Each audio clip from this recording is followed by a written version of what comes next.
O cacique Raoni, que apoiou o presidente Luiz Inácio Lula da Silva, do PT, e subiu a rampa do Palácio do Planalto ao seu lado no dia da posse, em janeiro, está insatisfeito com a gestão do petista. Em entrevista ao jornal O Globo, o líder da etnia Caiapó criticou o chefe do executivo pela demora em cumprir promessas e garantiu que o cobrará por isso, indo pessoalmente a Brasília após não conseguir contato com o líder do Planalto há 10 meses. Uma das queixas de Raoni é referente à retirada de invasores e outras soluções de problemas dos povos indígenas, como demarcações de terras. Raoni relembra que Lula e ele prometeram trabalhar juntos, mas observa que isso não está acontecendo. O Brasil tem 6 milhões de mulheres a mais do que homens. É o que apontam dados do censo de 2022. Dos mais de 203 milhões de residentes estimados, 51,5% eram mulheres e 48,5% eram homens. Os números foram divulgados nesta sexta-feira pelo IBGE. Havia 94,2 homens para cada 100 mulheres em 2022. Nas últimas décadas, se acentuou essa diferença na razão de sexo, índice que calcula a proporção dos homens para cada grupo de 100 mulheres. Há 40 anos, em 1980, havia 98,7 homens para cada 100 mulheres no país. Em 2010, eram 96 homens para cada 100 mulheres. Segundo Isabel Guimarães, a proporção de homens e mulheres é influenciada também por fatores como envelhecimento da população, migração e outros. Depois de reclamações de candidatos inscritos para o Enem deste ano quanto à distância entre seus endereços e o local em que a prova será aplicada, o INEP, responsável pelo exame, informou em nota que está analisando a definição dos locais das provas realizada pelo Sebrasp, instituição vencedora do processo licitatório para a aplicação do Enem em 2023. O INEP informou ainda que adotará as medidas necessárias para que todos os participantes inscritos façam as provas desta edição. O exame ocorre nos dias 5 e 12 de novembro. Os locais em que as provas serão aplicadas foram divulgados na última terça-feira e geraram muitas reclamações nas redes sociais. Pelo menos 3 pessoas ficaram feridas nesta sexta-feira depois que um foguete de longo alcance disparado de Gaza pelo grupo terrorista Hamas atingiu um edifício residencial em Tel Aviv, de acordo com informações do Serviço de Emergência Israelense. Os serviços médicos israelenses encaminharam um homem de 20 anos para o hospital Ishlov com ferimentos na cabeça, enquanto outras 2 pessoas sofreram ferimentos leves, detalhou o serviço de emergência. Outros 8 foguetes foram interceptados pelo sistema de defesa antimísseis de Israel, segundo destacou a emissora de televisão israelense Canal 12.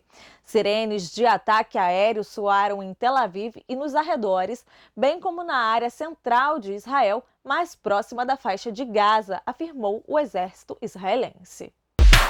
Um adolescente de 17 anos se apresentou à Polícia Civil e confessou participação no assassinato do juiz Paulo Torres Pereira da Silva, do Tribunal de Justiça de Pernambuco, morto dentro do próprio carro em Jaboatão dos Guararapes, no Grande Recife, no dia 19 de outubro. O jovem foi apreendido e encaminhado para um centro de internação provisória. A medida foi autorizada pela Vara da Infância e Juventude da Comarca de Jaboatão dos Guararapes. Ele foi autuado por ato infracional equivalente ao crime de latrocínio. Por ser menor de idade, a Polícia Civil não informou o nome dele. O jovem se entregou na última quarta-feira, um dia após a prisão de 3 suspeitos de envolvimento na descaracterização do carro usado pelos executores. O juiz foi morto a tiros no bairro Candeias, a poucos metros de casa. A fotógrafa Ingrid Silvestrone, que fez o ensaio de Mavi, filha de Neymar, e Bruna Biancardi, divulgou nos stories do Instagram que recebeu áudios de uma seguidora que disse ter acordado durante a madrugada pensando nela. O detalhe é que a mensagem foi publicada por Ingrid um dia antes de sua morte. A fotógrafa, que ficou conhecida nas redes sociais por fotografar filhos de famosos, teve um mal súbito por volta das 5 horas da manhã desta quinta e não resistiu. Nos áudios que foram enviados no último domingo e compartilhados por Ingrid somente nesta quarta, a pessoa dizia que Deus a havia incomodado para orar e que, quando ela orava, era a imagem de Ingrid que vinha em sua mente. A seguidora disse ainda que via Ingrid em vários sites.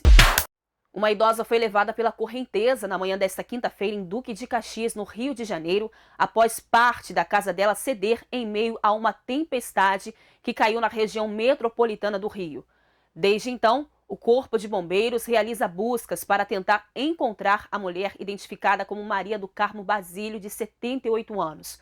O desabamento ocorreu por volta das 8 da manhã, quando a idosa se aproximou do muro da residência, que já estava inclinado, e parte do terreno cedeu. Na sequência, a mulher, o muro e os escombros foram parar no leito do canal que passa ao lado da casa de Maria, que foi levada e desapareceu.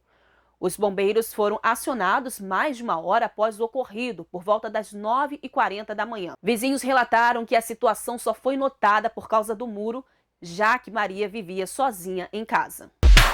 O deputado federal Ricardo Salles indicou estar seguro sobre seu plano de se candidatar à Prefeitura de São Paulo. Em contato com o portal Antagonista, ele declarou que, caso o seu partido não o apoie neste projeto e opte por dar suporte à reeleição de Ricardo Nunes, do MDB, ele deve buscar outra sigla que o lance como candidato. Salles não está sozinho nesse projeto. Na última terça-feira, o ex-presidente Jair Bolsonaro, do PL, expressou ter esperança que seu ex-ministro do Meio Ambiente assuma a Prefeitura paulistana. Após a sinalização de Bolsonaro, o presidente do Partido Liberal, Valdemar Costa Neto, disse estar disposto a liberar o deputado federal para que ele busque outra legenda que aceite sua candidatura à Prefeitura de São Paulo. Um veículo oficial da Embaixada Brasileira em Sófia, na Bulgária, teria sido detido na fronteira com a Turquia com cerca de 55 quilos de cocaína. De acordo com o jornal búlgaro 24 Chaza, o automóvel teria entrado na Turquia por um posto de controle na região noroeste do país após vir de uma vila no sul da Bulgária. A droga teria sido encontrada em diferentes partes do veículo. Foram detidos por tráfico de drogas o motorista e outra pessoa.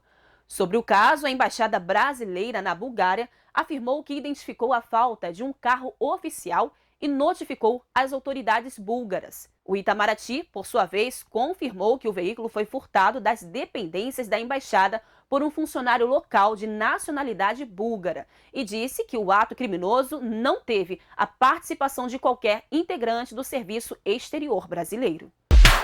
Se existe uma coisa popular na internet, são as famosas trends. Essas tendências se tornaram uma verdadeira febre e grande parte dos internautas não querem ficar de fora. A mania do momento é se transformar em personagem da Pixar e Disney, e as montagens que circulam nos feeds geraram as mais variadas reações. Representantes do poder público, artistas e líderes evangélicos já se renderam a ela, como o deputado federal Nicolas Ferreira, as cantoras Estela e Cassiane e até mesmo as apresentadoras do nosso podcast, o Pode Crer. E como o Pleno News está sempre de olho nessas ondas da internet, montamos uma galeria especial e um passo a passo para você criar a sua versão Pixar e Disney, que é feita pela inteligência artificial do Bing. Confira em nosso site e comente aqui se você também já aderiu à moda.